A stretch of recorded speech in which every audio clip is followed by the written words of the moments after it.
Shalom, pegang firman selalu.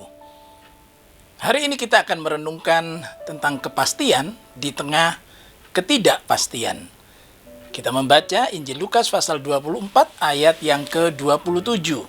Firman Tuhan berkata, lalu ia, yaitu Yesus, menjelaskan kepada mereka, yaitu Kleopas dan temannya, apa yang tertulis tentang dia dalam seluruh kitab suci, mulai dari kitab-kitab Musa dan segala kitab nabi-nabi. Nah, ayat yang kita baca adalah pernyataan Lukas mengenai akhir daripada pembicaraan atau kisah Yesus bersama dengan Kleopas dan temannya dalam perjalanan dari Yerusalem ke Emmaus. Nah, di sini kita melihat ada 3 hal yang penting, bahwa kita sebenarnya memiliki kepastian di tengah-tengah ketidakpastian. Yang pertama, janji Tuhan pasti digenapi, janji manusia tidaklah pasti. Nah, kita melihat dalam ayat tadi bahwa Yesus menjelaskan mulai dari kitab Musa, kitab para nabi, itu berarti bahwa semua janji Tuhan yang tertulis dalam perjanjian lama bahkan dalam Alkitab itu pasti digenapi. Oleh sebab itu jangan ragu akan kebenaran firman-Nya. Yang kedua, rancangan Tuhan pasti untuk kebaikan kita. Rancangan manusia tidaklah pasti.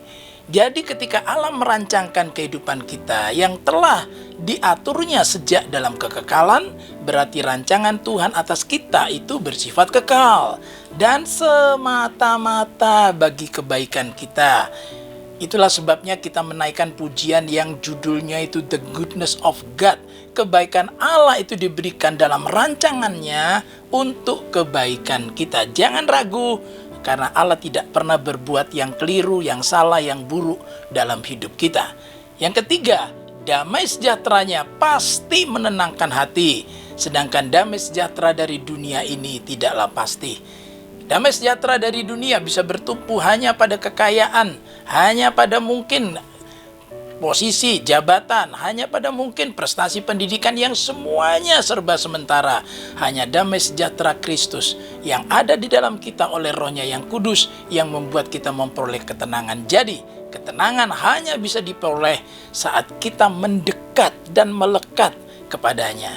Jadi kesimpulannya apa dalam renungan kita hari ini? Miliki iman yang teguh dalam kepastian kasih Allah, sehingga tidak akan kita menjadi kecewa akan ketidakpastian yang ada. Tuhan memberkati.